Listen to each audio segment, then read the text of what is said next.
Well, ladies and gentlemen, that was, for me anyway, that was probably one of the worst Nintendo Directs I have ever watched, to be honest. A 10-minute, well, it wasn't even 10 minutes, it was like 8 minutes of 3 game announcements that I believe were already announced anyway. We got some DLC for the Zelda spin-off that was pretty cool. We had some shooting game, and then we had a new game from Atlas announced. But I just felt that it was a little bit out of touch. And I do understand that obviously there are big changes in the world at the moment with the COVID-19, and obviously the global pandemic has changed a lot of stuff in industries. But when you have Microsoft and Sony that are gearing up with the PlayStation 5 and Xbox Series X, they've held, big presentations showing off a bunch of games and announcing a lot of games.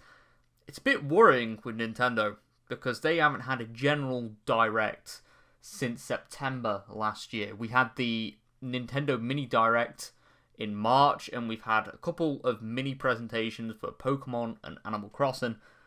But apart from that, we haven't had anything with Nintendo's lineup. So we had Paper Mario release last Friday. So after Paper Mario releasing, we don't know what else is coming to the Switch later this year.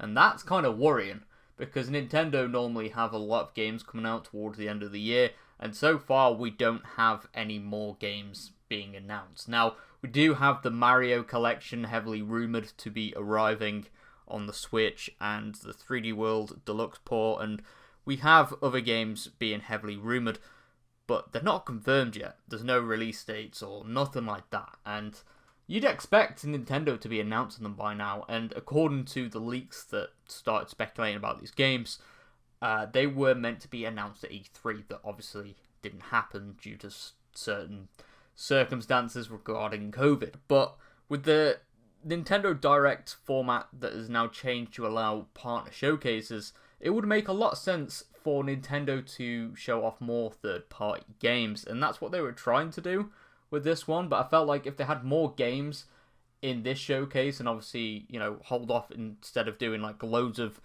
these showcases throughout the year, just do one big one or a couple of big ones just to get the game shown off, and then have one direct purely for showing off your first party games such as Mario and Zelda and whatever. But obviously they are changing up the format for the Nintendo Directs, and I don't know, this one felt a little bit rushed and a little bit disappointing. And there are a couple people that I know that have enjoyed it, but generally people aren't happy with this Direct. And yeah, I get it, there are things changing in the world at the moment, but hopefully Nintendo do have something planned to show off the lineup past July, to be honest, because essentially past this month we don't know what else Nintendo are bringing to the table, and that's kind of worrying. But yeah, I'll see you all next time. Thank you very much for watching. Leave a comment down below of what you thought about the Nintendo Direct, and I'll see you all next time. Thank you very much, and bye.